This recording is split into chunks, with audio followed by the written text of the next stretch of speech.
یہ کہانی ایک ایسے جانباز کمانڈو کے گرد گھومتی ہے جس نے پاکستان کو دو لخت ہونے سے بچانے کے لیے سر دھڑ کی بازی لگا کر بھارت کو تگنی کا ناچ نچایا۔ کہانی کی طرف بڑھنے سے پہلے آپ سے گزارش ہے کہ چینل کو سبسکرائب کیجیے اور ویڈیو کو لائک کیجیے۔ آئیے کہانی کی طرف چلتے ہیں۔ ارے یار، کیوں بچے کو ڈراتے ہو؟ مامو جان نے مداخلت کرتے ہوئے کہا، تمہیں جہاں جانا ہے بتاؤ، ڈرائیور کو ادھر ہی لے چلتے ہیں۔ تمہیں اتنی زحمت کرنے کی ضرورت نہیں ہے، ڈرائیور کو معلوم ہے کہ اسے کہاں جانا ہے۔ چلو فیروز خان، نمبر 12 چلو۔ پیچھے بیٹھے ہوئے شخص نے کہا۔ یقیناً ٹیکسی ڈرائیور بھی انہی کا آدمی تھا۔ نمبر 12، اچھا ٹھیک ہے چلو۔ مامو جان نے یوں کہا جیسے وہ انہی بدماشوں کے ساتھی ہیں۔ چپ رہو، تم نے زیادہ فری ہونے کی کوشش کی تو یہیں بیجا نکال دوں گا۔ تم کسائی ہو کیا؟ مامو جان نے مذاق اڑانے والے انداز میں کہا، اور وہ شخص جل کر رہ گیا تھا۔ قریب تھا کہ وہ فائر کر دیتا یا ریوالور کا دستہ ہی ان کی کنپٹی پر دے مارتا کہ میرے قریب بیٹھے ہوئے شخص نے اسے روکا اور بولا، چھوڑو جونی، اس کے منہ نہ لگو، ہماری ذمہ داری صرف اسے نمبر 12 تک پہنچانے کی ہے، باقی اوپر والے جانے۔ اس کے بعد وہ واقعی خاموش ہو گئے، مگر مامو جان کی زبان برابر چل رہی تھی۔ میٹرو پول سے گھوم کر ہم لوگ شاہراہ فیصل پر آئے اور ایئرپورٹ کی طرف چلے۔ تاج ہوٹل کے پاس سے گزرتے ہوئے مامو جان نے ان سب کو چائے پینے کی دعوت دی، مگر کسی نے جواب نہ دیا۔ ٹیکسی شہید ملت روڈ سے گھوم کر سینٹرل جیل کی چورنگی پہنچی اور وہاں سے مین یونیورسٹی روڈ پر مڑ گئی۔ مامو جان برابر کمنٹری نشر کر رہے تھے۔ وہ ہمیں بتا رہے تھے کہ ہم کہاں کہاں سے گزر رہے ہیں۔ جب ہم سوک سینٹر کے چوراہے پر سگنل بند ہونے کی وجہ سے رکے ہوئے تھے تو ایک خوش لباس شخص ہماری ٹیکسی کے قریب آیا اور جھک کر پچھلی نشست پر بیٹھے ہوئے جونی سے بولا، ایکسکیوز می، ماچس ہوگی آپ کے پاس؟ اس سے پہلے کہ جونی کو جواب دیتا، ایک تیز بو ہمارے نتنوں سے ٹکرائی اور باوجود کوشش کے ہم خود کو بے ہوش ہونے سے نہ بچا سکے۔ ہوش آئے تو مامو جان ہمارے قریب ہی بیٹھے تھے، ایک شیشی ہماری ناک سے لگائی ہوئی تھی۔ ہم ابھی تک ٹیکسی کی پچھلی سیٹ پر تھے، مامو جان کے علاوہ سب غائب تھے۔ ہمارا ذہن اس تازے واقعے پر خاصا پریشان تھا۔ ایسا تو جاسوسی ناولوں میں ہوا کرتا تھا جو ہمارے ساتھ پیش آیا۔ بہرحال تجسس کے ہاتھوں مجبور ہو کر ہم نے مامو جان سے پوچھ ہی لیا، مامو جان یہ کون لوگ تھے؟ جواب ملا، تخریب کار وطن دشمن، اور وہ ماچس مانگنے والا محب وطن مجاہد۔ مامو جان ہماری باتوں کا گول مول جواب دے رہے تھے، شاید ہمیں کچھ بتانا نہیں چاہتے تھے یا چھپانے میں کوئی مصلحت تھی۔ بہرحال جو بھی بات تھی، ہم نے خود بھی زیادہ خریدنا مناسب نہ سمجھا اور دل میں کہا، گولا مارے جی۔ اس کے بعد ہم نے کوئی سوال نہ کیا۔ اس وقت ہم لوگ حسن سکوائر سے ذرا آگے عیسیٰ نگری کے قریب موجود تھے۔ ٹیکسی کو وہیں چھوڑا اور بس میں بیٹھ کر گھر آ گئے۔ راستے میں مامو جان نے ایک سنہرے رنگ کا وزٹنگ کارڈ نکال کر اس کی پشت پر ایک فون نمبر لکھا اور ہمیں دیتے ہوئے کہنے لگے، انتہائی مشکل حالات میں اس فون پر رابطہ کرنا۔ پھر تھوڑے توقف کے بعد کہا، آج کی کارگزاری امی جان کو بتانے کی ضرورت نہیں ہے، کیونکہ اچھا کمانڈو وہی ہوتا ہے جو رازوں کو اپنے سینے میں دفن کر لے۔ گھر پہنچے تو کھانا تیار تھا۔ کھانے سے فارغ ہوئے تو نیند نے حملہ کر دیا۔ دن بھر کی سیاحت اور مہم جوئی نے تھکا دیا تھا، اس لیے کہانی سننے کا پروگرام ملتوی کر کے ہم سو گئے۔ اگلی رات کو حسب وعدہ مامو جان نے اپنی آپ بیتی سنانا شروع کی۔ اپنے دوست عمر خان کو بھی میں نے بلا لیا تھا۔ عمر خان نہ صرف میرا دوست تھا بلکہ پڑوسی اور کلاس فیلو بھی تھا۔ ہر وہ خصوصیت جو مجھ میں تھی اس میں بھی تھی۔ ہم دونوں ایک دوسرے سے بہت پیار کرتے تھے۔ امی جان تو کبھی کبھار کہا کرتی تھی کہ احمد اور عمر تو یک جان دو قالب ہیں۔ آج اسکول ٹائم میں میں نے اسے مامو جان کی داستان سنائی تھی، یہی وجہ تھی کہ وہ یہاں نظر آ رہا تھا، اور عمر خان مامو جان کے بستر پر ہی بیٹھے تھے، جبکہ امی جان دوسرے پلنگ پر بیٹھی ہوئی تھی۔ چوکی کیس میں کامیابی بڑی جان جوکھوں کا کام تھا۔ مامو جان نے اپنی بات شروع کرتے ہوئے کہا، اس آپریشن میں نہ صرف ہمارے بہترین کمانڈوز شہید ہوئے بلکہ دیگر فوجی جوان بھی شہادت کے عظیم مرتبے پر فائز ہوئے۔ خود میجر صاحب کی ایک ٹانگ اس قدر زخمی ہوئی کہ اس کے بعد اسے کاٹ کر جسم سے الگ کر دیا گیا۔ میں بھی اپنی یادداشت کھو بیٹھا تھا۔ بعد کے سب حالات جو میں آپ کو سنانے جا رہا ہوں مجھے میجر صاحب کی زبانی معلوم ہوئے۔ مامو جان ذرا دیر کے لیے سانس لینے کو رکے، پھر یوں گویا ہوئے۔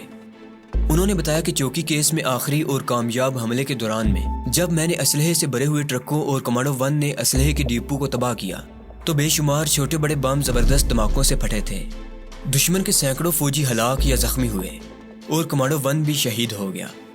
انتہائی قریب ہونے کی وجہ سے دھماکوں نے میرے ذہن پر اثر کیا اور میں اپنی یادداشت کھو بیٹھا۔ جسمانی طور پر بھی کافی زخم آئے تھے، 3 مہینے کمبائنڈ ملٹری ہاسپٹل میں زیر علاج رہنے کے بعد میں جسمانی طور پر صحت یاب ہو گیا، مگر یادداشت واپس نہ آئی۔ ڈاکٹروں کا کہنا تھا کہ کسی شدید صدمے سے یا کسی غیر معمولی واقعے کی وجہ سے یادداشت لوٹ بھی سکتی ہے، اور یہ بھی ممکن ہے کہ بیماری دائمی ہو جائے۔ بہرحال 3 ماہ کے بعد میجر صاحب مجھے ہسپتال سے گھر لے آئے۔ آپ کی امی کو بھی انہوں نے اپنے پاس ہی بلا لیا تھا، کیونکہ اب میرا اس دنیا میں تو کوئی رشتہ دار زندہ نہ تھا۔ میجر صاحب ہم دونوں سے بہت پیار کرتے تھے اور بالکل اپنے بچوں کی طرح سمجھتے تھے۔ زخمی ہونے کے باعث میجر صاحب کو اور مجھے فوج سے ریٹائرمنٹ مل گئی تھی۔ 3 سال تک ہر قسم کے علاج کے باوجود میری یادداشت واپس نہ آ سکی۔ پھر ایک دن میجر صاحب کو ایک عجیب بات سوچی۔ ان کی ایک 4-5 سال کی بچی تھی۔ اس کی سالگرہ کا پروگرام بنایا گیا۔ خوب دھوم دھام سے تیاریاں ہونے لگیں۔ بہت سے مہمانوں کو دعوت دی گئی۔ سارے گھر کو دلہن کی طرح سجایا گیا، خصوصاً وہ کمرہ جہاں کیک کاٹا جانا تھا بڑے اہتمام سے سنوارا گیا۔ چاروں طرف کی دیواروں پر رنگ برنگے گیس کے غبارے لٹک رہے تھے۔ کاغذ کے پھولوں سے اصلی چھت کے نیچے ایک اور چھت بنائی گئی تھی، اور ساری چھت کو چھوٹے بڑے غباروں سے ڈانپ دیا گیا تھا۔ ہلکی سی ہوا بھی چلتی تو یوں دیواروں اور چھت پر لگے ہوئے غبارے مچلنے لگتے۔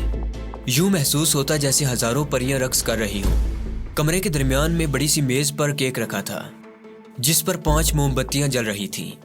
ننھے منھے بچے رنگا رنگ ملبوسات میں میز کے چاروں طرف موجود تھے۔ بڑے بھی موجود تھے۔ بہت خوبصورت سما تھا۔ ہر طرف رنگ ہی رنگ بکھرے پڑے تھے۔ تمام چہرے حشاش بشاش تھے۔ بچے خوشی سے بے قابو ہو رہے تھے، بات بات پر کہکا لگا رہے تھے۔ میجر صاحب، ان کی بیوی اور بچے ابھی تک نہیں آئے تھے، شاید تیاری کر رہے تھے۔ کچھ دیر بعد میجر صاحب بچی کو گود میں اٹھائے کمرے میں داخل ہوئے۔ بچی نے سرخ رنگ کا لباس پہن رکھا تھا۔ گورے رنگ پر یہ لباس خوب کھل رہا تھا، بالکل گڑیا سی لگ رہی تھی۔ سب لوگ میز کے گرد کھڑے تھے، بچی کو تحفے دیے جا رہے تھے۔ میں نے بھی اپنا تحفہ دیا۔ ایک بڑی سی خوبصورت گڑیا اور ایک سونے کی چھوٹی سی انگوٹھی دی، جو میجر صاحب کے مشورے سے میں نے خریدی تھی۔ میجر صاحب کے اصرار پر وہ انگوٹھی میں نے خود بچی کی انگلی میں پہنائی، مگر انگوٹھی پہناتے ہوئے ایک عجیب کیفیت مجھ پر طاری ہو رہی تھی۔ دماغ میں سنسناہٹ سی ہوتی، یوں لگتا جیسے کوئی بھولی بسری بات یاد آ رہی ہو، مگر پھر بھول جاتا ہوں۔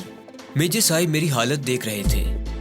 میں کبھی ننھی بچی کو دیکھتا، کان لگا کر اور آنکھیں چندیا کر دھیان سے کچھ سننے اور سوچنے کی کوشش کرتا۔ یوں لگتا جیسے اندر سے کوئی آواز آ رہی ہے، کوئی فلم ہے جو دھندلی سی میرے ذہن کے پردے پر چل رہی ہے۔ مجھے کچھ یاد آتا، مگر پھر یاد آنے والی چیز غائب ہو جاتی۔ پھر میں نے مایوسی سے نفی میں گردن ہلا دی۔ کیک کاٹا جا چکا تھا اور بچوں کے شور نے چھت سر پر اٹھا لی تھی، مگر پھر اس شور پر ایک اور شور کی آواز غالب آنے لگی۔ یہ آواز تیز سے تیز اور قریب سے قریب ہوتی جا رہی تھی۔ یہ جنگی جہازوں کی آواز تھی۔ میرے کان یہ آوازیں سن رہے تھے۔ دماغ میں آندیاں سی چل رہی تھیں، جسم کے پٹھے تن گئے تھے۔ میری جبلت جاگ رہی تھی اور تمام حواس بیدار ہو گئے تھے۔ پھر دھماکے ہوئے، بے شمار زبردست دھماکے۔ دیواریں ہل گئیں اور چھت نیچے آنے لگی۔ خوشی کے کہکے خوفزدہ چیخوں میں بدل گئے۔ سب چھوٹے بڑے ایک دوسرے پر گرتے پڑتے باہر کی جانب بھاگے۔ چند ہی لمحوں میں سارا کمرہ خالی ہو گیا۔ بچے ماؤں سے بچھڑ گئے تھے۔ میجر صاحب کی بچی بھی ایک کونے میں دبک گئی تھی۔ یوں لگتا تھا کہ ابھی یہ خوبصورت سجا ہوا گھر کھنڈر بن جائے گا۔ جسموں کے پرخچے اڑ جائیں گے، لاشیں ملبے میں دب جائیں گی۔ میرے ذہن کے پردے پر بہت سی تصویریں ابھرتی اور اندھیرے میں ڈوب جاتی۔ کبھی لگتا میں ملبے کے ڈھیر پر کھڑا اس میں سے کچھ تلاش کر رہا ہوں۔ پھر ایک دم محسوس ہوا کہ ایک ننھا سا بازو اور ایک گڑیا میرے ہاتھ میں ہے۔ ہاں، ایک ننھا سا خوبصورت بازو جو بدن سے جدا ہو گیا تھا۔ ایک چھوٹی سی گڑیا جو کسی پیاری سی بچی سے الگ ہو گئی تھی۔ یہی تصویر میرے ذہن میں بار بار جل بجھ رہی تھی۔ ننھی بچی سرخ لباس پہنے کونے میں دبکی ہوئی تھی۔ دھماکے ہو رہے تھے، چیخوں پکار کی آوازیں آ رہی تھیں۔ دیواریں ہل رہی تھی اور چھت نیچے آ رہی تھی۔ ماضی میرے ذہن میں تازہ ہو رہا تھا۔ نہیں، میں اپنے پھیپھڑوں کی پوری قوت سے چیخا اور ایک ہی جست میں بچی کے پاس پہنچ گیا اور اسے اپنی گود میں چھپا لیا۔ نہیں، ایسا نہیں ہو سکتا۔ میں مسلسل چیخ رہا تھا۔ ایسا نہیں ہو سکتا، میری بیبی کو کوئی مجھ سے نہیں چھین سکتا۔ میں قتل کر دوں گا سب کو، اینٹ سے اینٹ بجا دوں گا، خون کی ندیاں بہا دوں گا اگر کسی نے میری بیبی کو نقصان پہنچایا۔ ایک ایک کا خون پی جاؤں گا، جان سے مار دوں گا، میں جان سے مار دوں گا۔ میں بچی کو سختی سے اپنے سے چمٹائے ہوئے مسلسل چیخ رہا تھا۔ دماغ معاف ہوتا جا رہا تھا۔ دھماکے ختم ہو چکے تھے، مگر میرے ذہن میں دھماکے ہو رہے تھے۔ ایک جنون کی کیفیت مجھ پر طاری تھی۔ آہستہ آہستہ میری چیخوں پکار میں کمی آنے لگی۔ پھر صرف بڑبڑاہٹ رہ گئی۔ ایک ہی جملہ بار بار دہرا رہا تھا،